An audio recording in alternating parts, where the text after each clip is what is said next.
এই তিনটে নিউজ দেখেন। একটা, বিএনপি নির্বাচন নিয়ে ঈদের পরে আন্দোলনের কৌশল যেন প্রফেসর ইউনূসকে চাপে রাখা যায়।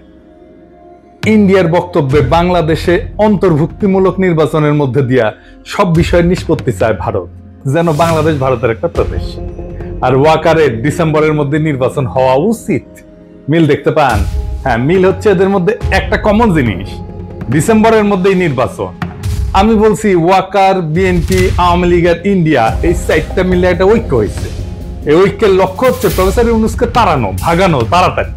এতে চার পক্ষেরই লাভ। রাষ্ট্রটায় কোনো সংস্কার হবে না, যা আগে ছিল তাই থাকবে, ঘুরে মাগুর চ্যাং।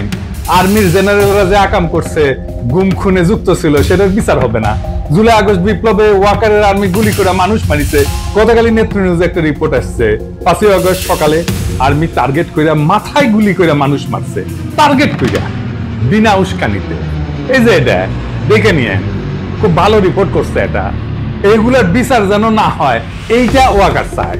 যারা গুম খুনে যুক্ত ছিল তাদের যেন বিচার না হয়, বিডিআর হত্যাকাণ্ডের যেন বিচার না হয়। শুনেন তার মুখেই। এই বর্বরতা কোনো সেনা সদস্য হয়, সম্পূর্ণটাই তদানীন্তন বিজিবির সদস্য দ্বারা সংগঠিত। এখানে কোনো ইট এবং পাট নয়। এই ওয়াকারের নেতৃত্বেই প্রাণঘাতী অস্ত্র দিয়া বিক্ষোভকারীদের গুলি করে মারা হয়েছে। আয়নাঘর ভিজিট করতে বাধা দিছে প্রফেসর ইউনূসকে। নিজে গেছে ভিজিট করতে, উই গেছে ভিজিট করতে। ওর আর্মি অফিসাররা তো এই কাজ করেছে, উই গেছে, যায় নাই। হাসনাতকে ডাইকা হুমকি দিছে, পরিশুদ্ধ আওয়ামী লীগ আনবে। ইন্ডিয়া স্বীকৃতি দিচ্ছে ইনক্লুসিভ নির্বাচন করে। ওয়াকার এরপর থেকে কে হুয়া করে স্বীকৃতি দিচ্ছে ইনক্লুসিভ নির্বাচন করে। এই ঐক্যে বিএনপির কি লাভ?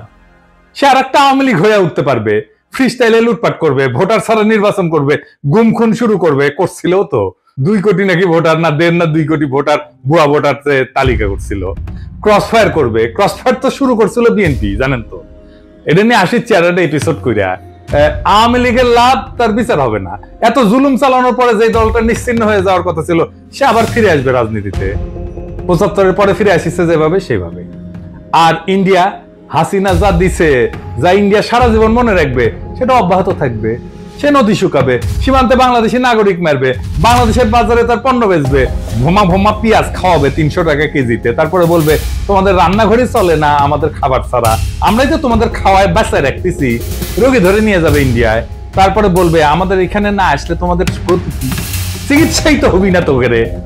বাংলাদেশের চাকরির বাজারে সব টপ পজিশন গুলো নিয়ে নেবে। আর কি ট্রানজিট নেবে বাংলাদেশের মধ্যে দিয়া। এই তো প্রফেসর ইউনূস অসংখ্যবার বলছে ডিসেম্বর থেকে জুনের মধ্যে নির্বাচন দিবে। এই সময়টা লাগবে তার সংস্কার করতে, এটা সহ্য হতেছে না। কারণ সংস্কার করলে তো সেই রাষ্ট্রে যথেচ্ছাচার চালানো যাবে না, ভারতীয় আধিপত্য চালানো যাবে না, লুটপাট চালানো যাবে না, আয়না ঘর বানানো যাবে না। এই সংস্কার কেন দরকার, একটু বুঝে দেখি। আসে।